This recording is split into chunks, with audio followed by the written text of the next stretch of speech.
Hi guys.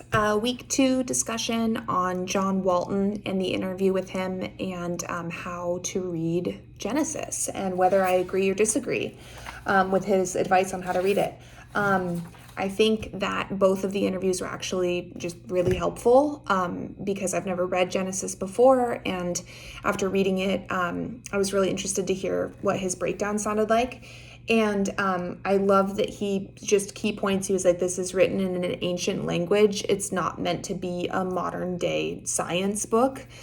We have to meet it where it was written, and it wasn't written for us. It was written in an ancient language. So he right off the bat says that if we make it say things that it was never intended to say, that we're imposing our own viewpoints on it. And boy, isn't that what some people do, and really just take it and run with it, with what they think that it means or how God wants us to live our lives based on that. And so I think we've probably all seen that, experienced that in one way or another. And so I definitely agree that it's not a modern science book. We're not here to, scrutinize and pick apart things. We're understanding that it was written for someone else in a different time period. So he says in here, his understanding of the text is that it's not trying to give us a modern scientific way of thinking, yet at the same time, it doesn't bend to science. Meaning, in the biblical way of thinking, just because something might happen that we can explain in naturalistic ways wouldn't mean that God hadn't done it. And so at this point was when he was talking about, he used the example of being knit together in your mother's womb, and that doesn't mean that God specifically knit together. We know about embryology, and we have so much more scientific ways of approaching it now, so we're just smarter, right? And we know that that's not actually what happened, but also God is working and science is working at the same time. So, that's how I feel. Those are my beliefs, but I appreciate him reading, Genesis and telling us about this and then explaining how we should be reading it, because I felt like it just kind of made sense.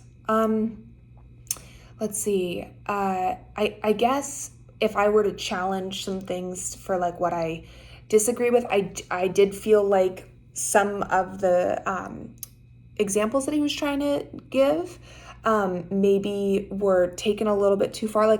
He lost me a little bit on a couple things. So he was talking about God resting on the seventh day, and people making arguments about, why would God need to rest? And so he says that when a deity rests, that means that there's a temple involved.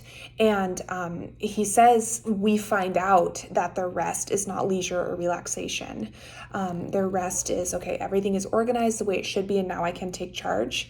And I just sort of paused it and I was like, wait, we find out. It almost sounds like he's putting his own opinion in there to be like, this is just how it is. We found out that this is how they rest. To rest is to rule. And it's not resting, relaxing like we think it is. And I suppose if I jumped on Google and maybe did a little bit more research of my own, maybe I would find that that's totally true. But I just felt a little bit like, what do you mean we found out that that's what that means?